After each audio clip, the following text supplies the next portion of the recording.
안녕하세요.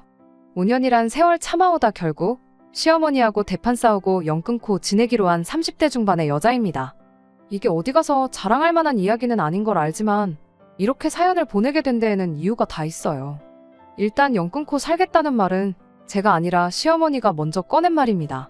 시어머니도 주변 분들한테 제 이야기를 많이 하고 다니셨나 봐요. 다들 하나같이 어디서 저 같은 걸 며느리라고 데려왔냐는 이야기를 하셨다네요. 만천하에 물어봐도 이게 다 제가 자초한 일이고 제 손을 들어줄 사람은 세상 어디에도 없다고 하셨죠. 하지만 저는 여전히 제가 잘하면 잘했지 잘못한 행동 하나 한 게 없다고 생각하거든요. 이미 시어머니와는 연을 끊고 지내게 된 지 벌써 2달이 넘어가지만 남편도 중간에서 난처해야 하는 것 같고 신경 쓰여서 이렇게 제 이야기를 적어보내게 되었습니다. 제 사연 천천히 들어보시고 제가 정말 잘못을 한 건지 한번 객관적인 의견을 부탁드립니다. 만약 제가 잘못한 게 맞다면 당장 날 잡고 시어머니 찾아가 사과를 드릴까 생각 중이거든요. 어디서부터 시작해야 시어머니와 제 관계가 흐트러지게 된 걸 설명할 수 있을지 감도 안 잡히네요. 얼마 전 신우가 출산을 하면서 시어머니의 말도 안 되는 억지 부탁이 연을 끊게 되는데 결정적인 역할을 하게 되었지만 사실 전부터 시어머니와 저 둘 사이에 쌓이고 쌓였던 악감정이 있었어요. 생각해보면 결혼하기 전부터 좋았던 적이 없었던 것 같네요. 남편과는 연애 결혼을 했는데 결혼 준비하면서도 일이 하나 있었어요. 남편과 제가 사회생활을 시작한 시기도 비슷하고 둘이 버는 돈도 비슷했다 보니 결혼 전에 모아놓은 돈의 액수까지 비슷했습니다. 누가 더 해가네 덜 해가네 이야기 나올 것도 없이 말이죠. 그래서 결혼은 반반 결혼을 하기로 했습니다. 그렇다고 해서 양가 지원을 안 받으려고 했던 건 아니에요. 애초에 결혼지원금에 대해서는 시댁에서 먼저 이야기를 꺼냈거든요. 저희 결혼하는데 무려 1억을 지원해 주신다고 했어요.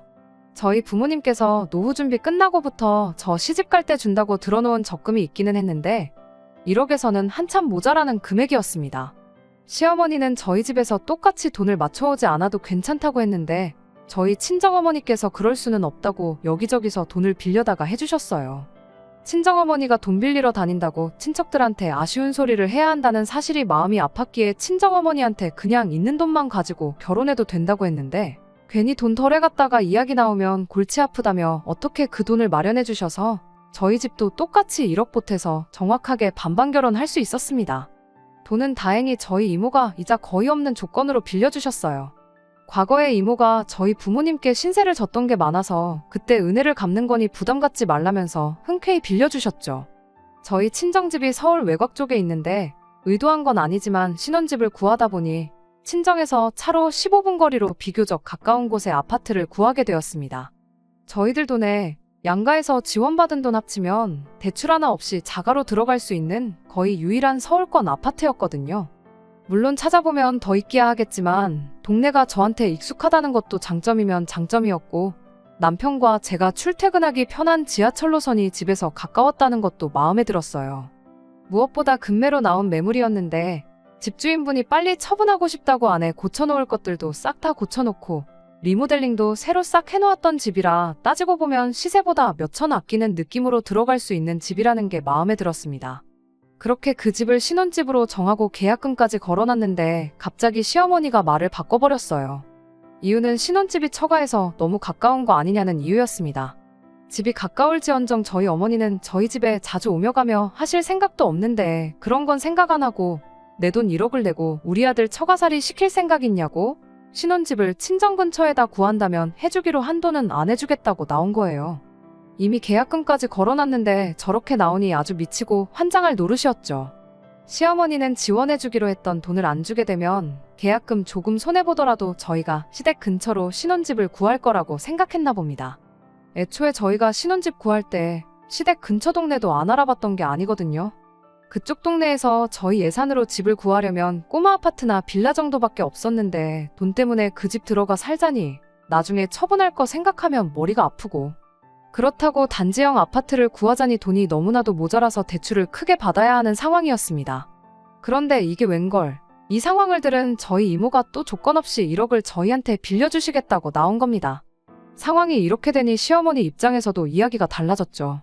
친정 근처에 살게 되었다는 이유 하나만 가지고 아들이 처가 눈치 보면서 살게 될까 걱정이었는데 이젠 시댁에서 돈 한 푼 안 해준다고 하는 상황에 집 살 때 모자란 돈을 다 친정에서 해주는 그림이 되었으니 이젠 더더욱이 남편이 저희 집 눈치를 안 볼래야 안 볼 수 없는 상황이 돼버린 거잖아요. 물론 저희 친정부모님이 그러실 분들은 아니지만 시어머니 입장에서는 안 주기로 했던 돈을 진짜로 안 줄 수 없던 상황이 돼버린 거죠. 그래서 그건 그냥 해프닝으로 끝났어요. 이모한테 돈을 더 빌릴 필요 없이 시어머니가 해주기로 했던 돈을 다시 저희에게 주면서 상황은 일단락되었습니다.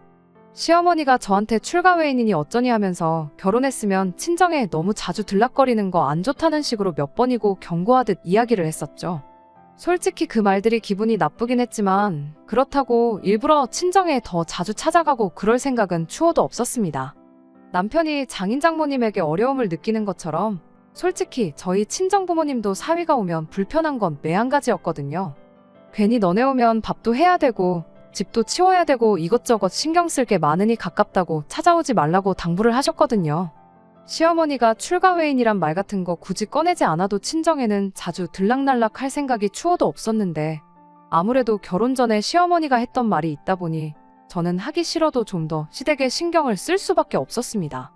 남편이 처가 눈치 안 보고 편하게 잘 지내고 있다는 걸 굳이 증명까지 해야 할 필요는 없었지만 멀리 살아도 시댁도 잘 챙기는 모습을 보여주려고 2주, 3주에 한 번씩은 찾아가고 그랬어요.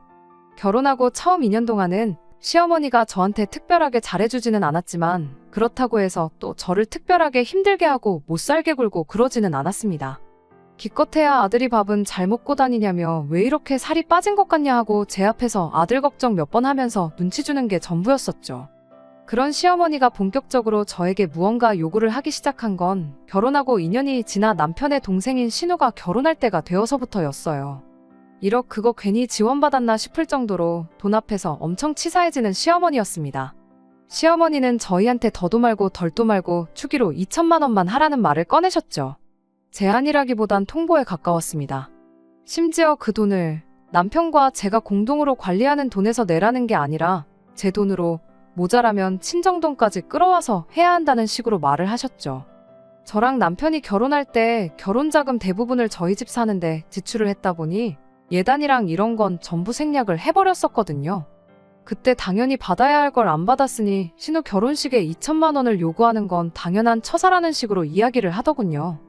원래 그때 시어머니랑 신우가 받아야 했을 명품들이며 시어머니가 친척분들한테 돌렸을 것들에 이것저것 다 포함해서 말이죠. 애초에 신우하고는 사이가 그럭저럭 괜찮았다 보니 게다가 남편의 하나뿐인 동생이기도 해서 추기로 300만 원 정도 해줄까 생각을 하고 있었어요. 남편 돈 200에 제 돈 100 해서 말이죠. 못해도 신혼집에 75인치짜리 TV 하나는 해주자. 이런 걸 남편하고 상의하고 있었는데 막상 시어머니가 저렇게 대놓고 예단이 어쨌니 저쨌니 2천만 원을 친정돈 합쳐서 주니만이 이러고 계시니 TV는커녕 단돈 20만 원도 해주기 싫어지더라고요.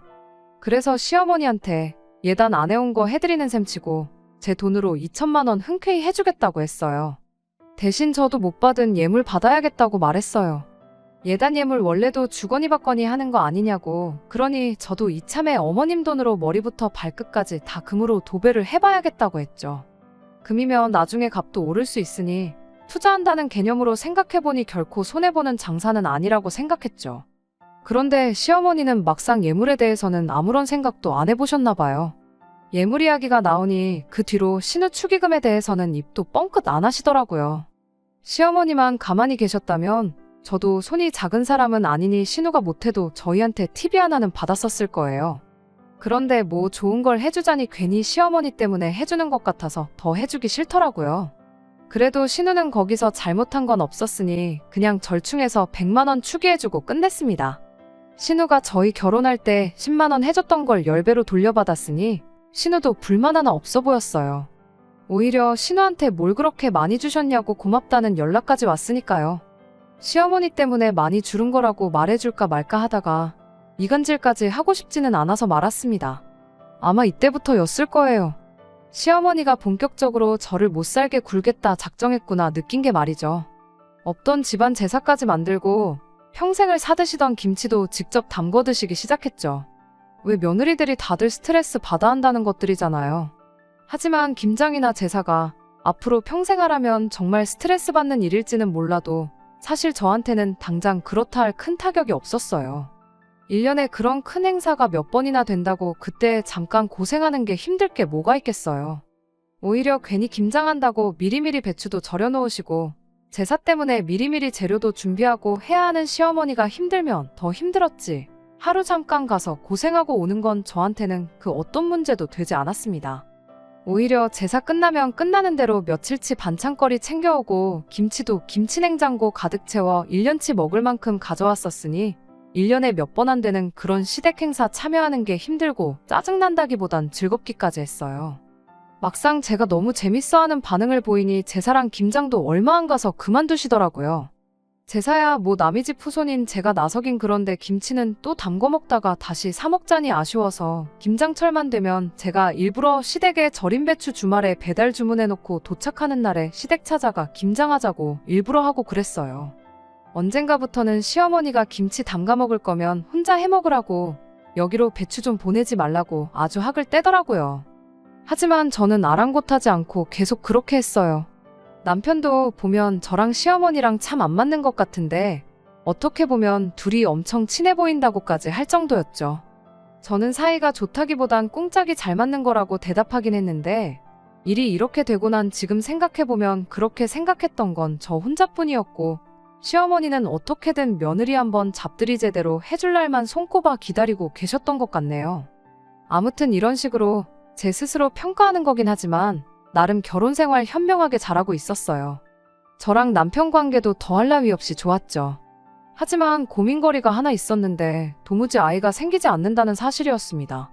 사실상 집에 갚을 대출이 남은 것도 아니었으니 아이는 아무 때고 가져도 상관이 없었거든요. 일부는 체력이 모자라서 그런 걸 수도 있으니 직장 그만두고 마음 편히 준비하면 아이가 생길 거라는 의견도 있었어요.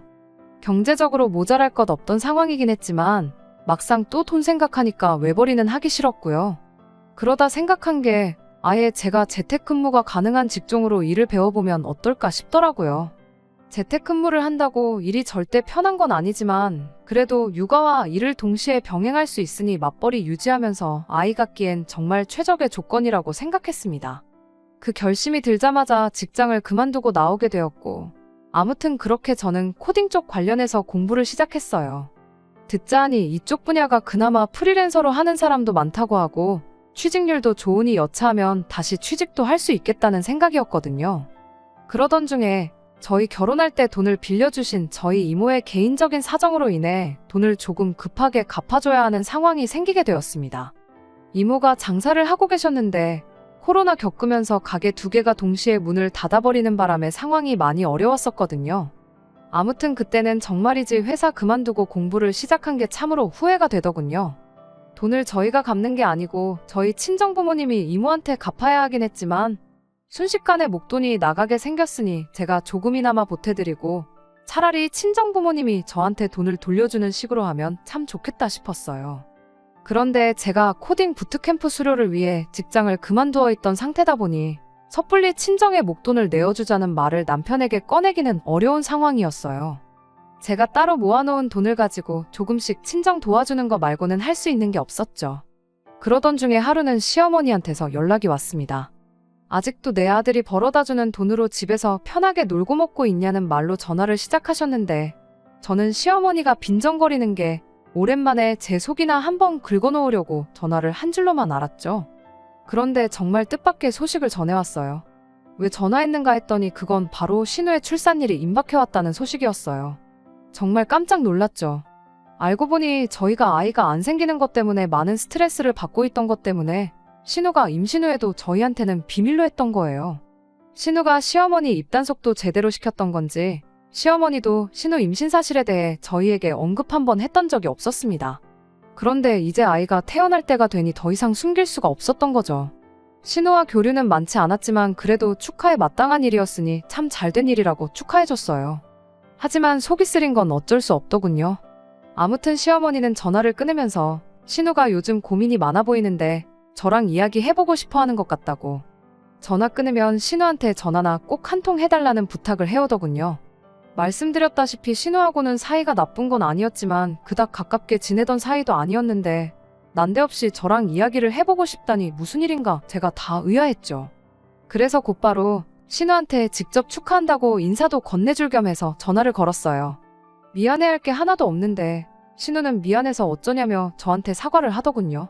저랑 남편 두 사람 다 병원에서 검사까지 받았는데 둘 다 문제가 없다고 했으니 시간 문제라고 미안해하지 말라고 한마디 해줬어요.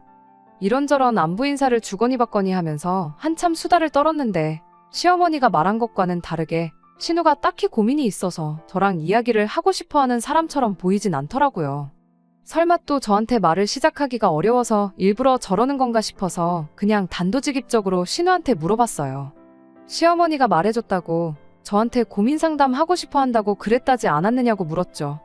신우는 제가 무슨 말을 하는 건지 짐작을 못하는 듯 하다가 그거 하면서 고민이긴 한데 새언니랑은 딱히 상관없는 이야기라고 입을 열었어요. 저보고 신경 쓰실 필요 없다고 대뜸 이야기하는데 왜 그런 거 있잖아요. 누군가 말을 하려다 말면 무슨 말을 하려고 했는지 엄청 궁금한 거요. 그래서 신우한테 무슨 일인데 어머님이 나한테 말씀을 그렇게 하셨던 거냐 물어봤죠. 신우가 설명하기를 사실 신우네가 형편이 썩 좋은 편이 아니다 보니 맞벌이를 무조건 해야 하는 상황이라고 하더라고요.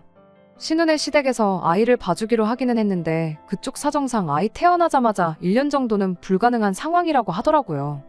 그래서 친정, 그러니까 저희 시어머니한테도 부탁을 해봤는데 시어머니도 시큰둥한 반응이었다고 합니다. 그러다 시어머니가 제 이야기를 신우한테 해줬다고 하더라고요. 제가 요즘 회사 그만두고 집에서 놀고 먹는다는 식으로 말이죠. 그래서 애 봐주는 걸 저한테 부탁해보라고 했다더라고요. 신우는 제가 재택근무를 위해 새 공부를 시작했다는 사실은 모르고 있었어요. 시어머니 말 맞다나 제가 본격적으로 회사 그만두고 집에서 놀고 먹기 시작한 줄 알았답니다. 오해를 한 건 아니고 그냥 제가 직장을 그만둔 게 본격적으로 자녀 계획을 준비하려고 그러는 건가 싶었대요. 신우 입장에서는 저한테 부탁하고 싶은 마음이 굴뚝 같긴 했지만 아이가 안 생겨서 고민이 많다던 저희 집에 아이를 부탁하기에도 또 너무 미안해서 말을 꺼낼 생각이 없었답니다. 그래서 집으로 출퇴근하는 베이비시터를 고용하니만이 알아보고 있던 와중이라고 하더라고요. 그런데 이야기를 듣다 보니까 그냥 까짓 거 내가 해주지지 뭐 그런 생각이 들었습니다. 당장 내일 아이가 생긴다고 해도 애가 생기자마자 태어나는 것도 아니고 최대 10달은 더 걸리는 일이잖아요. 무엇보다 사실 제가 아이를 봐주겠다는 생각을 갖게 만든 건 친정부모님이 이모에게 갚아야 할 돈 때문이었습니다. 제가 직장을 계속 다니고 있었더라면 신우도 저한테 부탁조차 안 했을 테지만 지금은 이야기가 다르잖아요. 당장 돈 주고 사람 구해서 쓸 생각이면 내가 가족 할인 해줘서 돈 조금 덜 받고 봐주자 하는 생각이 들었어요. 그러면 저도 월 고정 수입이 생기는 거니 그 돈으로 조금이나마 친정어머니랑 이모를 도와줄 수 있으니까요. 제가 급전이 필요한 상황에 신우도 아이 봐줄 사람이 필요했으니 이거야말로 신우 좋고 옳게 좋은 일 아니겠냐 싶대요. 아니나 다를까 신우도 너무 잘 됐다며 좋아하더라고요. 신우 입장에서도 모르는 사람보다는 그래도 가족이 아이를 돌봐주는 걸 선호할 테니까 말이죠. 비용도 상대적으로 저렴하게 할 수 있었으니까요.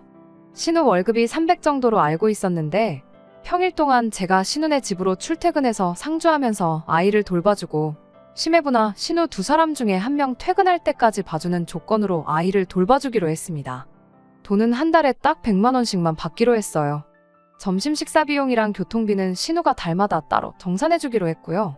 상주에서 아이 돌봐주는 것 치고는 많이 저렴한 편인 게 제가 뭐 다른 집안일을 해주겠다는 것도 아니고 그냥 아이만 봐주기로 이야기를 했거든요.